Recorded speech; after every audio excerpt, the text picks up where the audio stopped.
Muito bem, seja bem-vindo, muito obrigado por estar conosco mais uma vez. A palavra de hoje baseia-se no Salmo de número 41. O tema da nossa reflexão é o valor da pessoa em todo o tempo. O Salmo 41 é um relato do tratamento que o rei Davi recebeu quando esteve à beira da morte. Apesar de não haver um título no Salmo que dê com precisão o contexto em que foi escrito, assim como nos Salmos 3, 34 ou 51, em seu corpo é possível notar algumas características da situação vivida pelo salmista. Ele estava doente, de cama, conforme os versículos 3 e 8, e estava correndo risco de morte, conforme o versículo de número 5. Talvez o último versículo do Salmo indique que a situação já tinha passado, mas ainda que seja assim, Davi faz uma análise de como se comportaram os homens diante da sua debilidade e também como agiu o Senhor a quem ele servia. Vemos nesse salmo contrastes entre o tratamento humano e o divino quando estamos debilitados. Enquanto Davi era severamente afligido pela mão divina, ele percebia que era injustamente acusado pelos homens que consideravam alguém que já havia sido condenado e devotado à eterna destruição. Envolto por esta provação, ele se fortalece pela consolação advinda da esperança. Ao mesmo tempo, ele se queixa em parte da crueldade e em parte da traição de seus inimigos. E, embora reconheça que a aflição com que fora visitado era um justo castigo de seus pecados, todavia culpa seus inimigos de crueldade e malícia, visto que prejudicavam e afligiam a alguém que se dedicava sempre a fazer-lhes o bem. Finalmente, ele registra uma expressão de sua gratidão e alegria, porque havia sido preservado pela graça de Deus.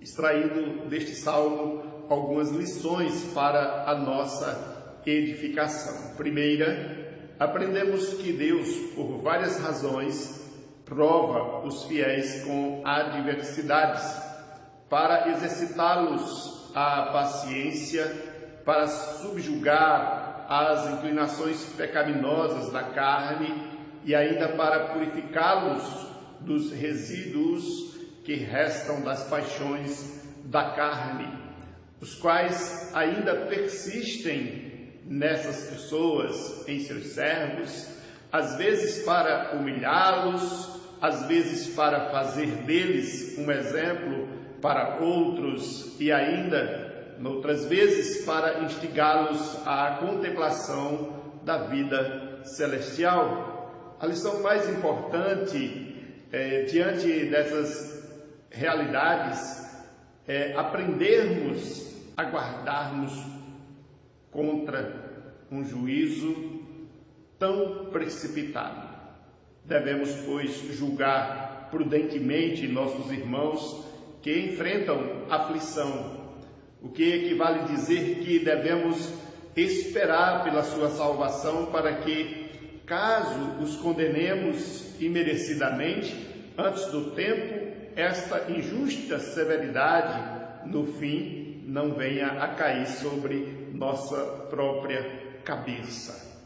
Segunda lição, a bondade que devemos exercer em favor dos aflitos resultará em mais felicidade do que o juízo que poderíamos ser levados a formar do presente aspecto das coisas. Terceira lição, no versículo 2, as expressões preserva-lhes a vida e o faz feliz na terra, são de igual importância. Por meio destas expressões, Davi pretende mostrar que, embora fosse aparentemente um homem morto, contudo, a esperança de vida, tanto para ele quanto para os fiéis, não havia sido extinta. Quarto lugar, ou quarta lição, no versículo de número 3, quando diz que o Senhor lhe afofa a cama, que quando somos restaurados à saúde, o leito que anteriormente nos servia como leito de enfermidade se transformou, e assim o sentido seria que, embora ele agora se debilitasse em meio ao sofrimento, enquanto o Senhor está a castigá-lo e a treiná-lo por meio da aflição, todavia, em pouco tempo, ele experimentará alívio proveniente da mão do mesmo Deus e assim recobrará sua energia. Quinta lição: o pecado, ele tem poder de adoecer a alma e o clamor é a saída, a oração, a busca na presença do Deus Todo-Poderoso, pois percebemos que Deus está desgostado com Davi e só pode ser novamente restaurado ao favor divino se seus pecados forem perdoados.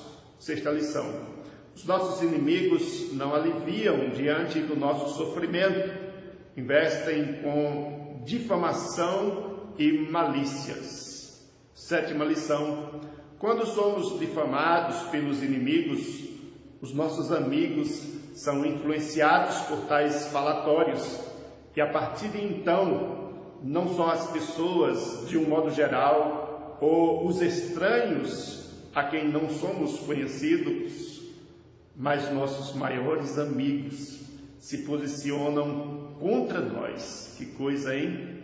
A expressão meus amigos íntimos ou meu amigo íntimo denota seus parentes e pessoas do seu relacionamento íntimo, um parentesco muito mais estreito.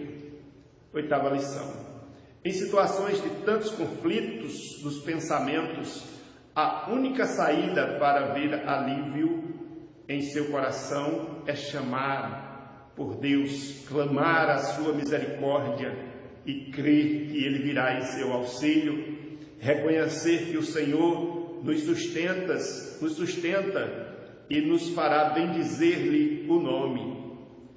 Lembremos do tema da nossa reflexão, o valor da pessoa em todo o tempo. Esse salmo, concluindo, é uma lição para nós. Em primeiro lugar, nós vemos aqui a ajuda que nos faz diferenciar os verdadeiros amigos daqueles que, assim falsamente, se dizem nossos amigos. Em segundo lugar, nos ensina o quanto é incerta a confiança que temos nas pessoas. E, finalmente, o quanto precisamos cultivar nosso relacionamento com Deus e vê-lo como o verdadeiro amigo, ou tê-lo como o verdadeiro amigo. Tais momentos de luta e de dor, além de nos revelar a verdade sobre as pessoas ao nosso redor, devem nos lançar de tal modo nos braços do Senhor, que jamais desejemos nos afastar dele. No final das contas, está mais do que comprovada a veracidade do texto que diz que na angústia se faz o amigo. Provérbios 17, versículo 17. Principalmente se esse for o Deus eterno.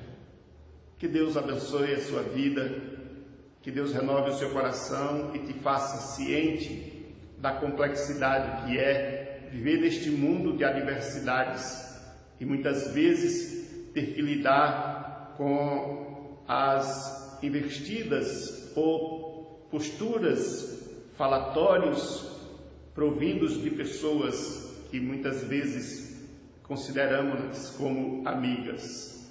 Que Deus nos ajude, Deus nos dê graça e tenha misericórdia de nós.